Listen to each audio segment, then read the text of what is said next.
విశ్వాసమే విజయము. అనుదిన ధ్యానములు. బోరధ్వని. మరియు బోర స్పష్టము కాని ధ్వని ఇచ్చినప్పుడు యుద్ధమునకు ఎవడు సిద్ధపడును? 1 కొరింథీ 14:8.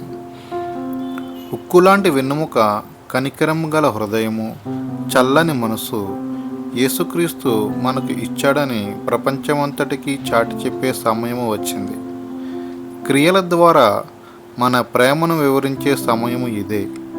బోర మనలను మేల్కొల్పాలని కోరుచున్నది.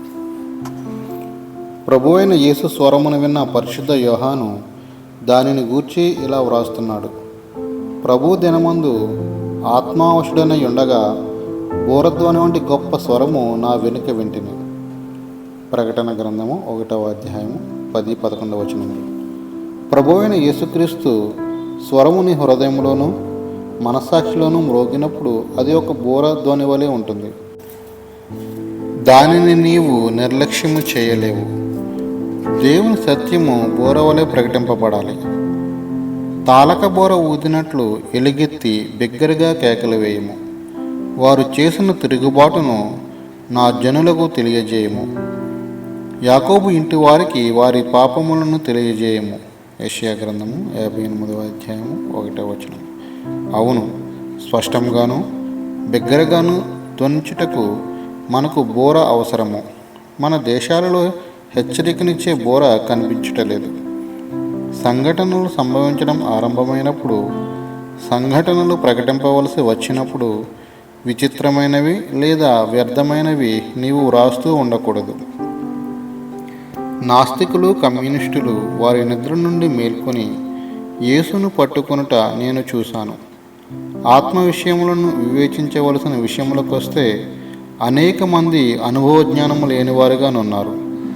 పేరు ప్రఖ్యాతుల వెంబడి మనము ఉన్నాము.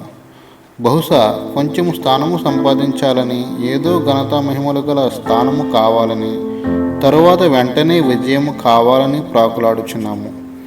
మోకాళ్ళ సాధన మనకు ఇష్టము లేదు. ప్రార్థనలో పోరాడుట మనము కోరము.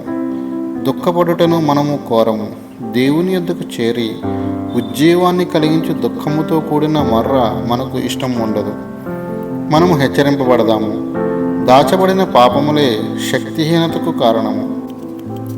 నీవు సిలువ దగ్గరికి వచ్చి నిన్ను నీవు తగ్గించుకున్నట్లయితే అక్కడ నీకు స్వస్థత ఉండెను. వేషధారణ నుండి స్వతంత్రము అక్కడ కలదు. నీవొక నూతన వ్యక్తివి అవుతావు. పట్టువదలని తీర్మానముతో మరియు సంసిద్ధమైన దీనత్వముతోనున్న ప్రతి ఒక్కరిని దేవుడు దర్శించునుగాక. జాషువా డానియల్ గారు.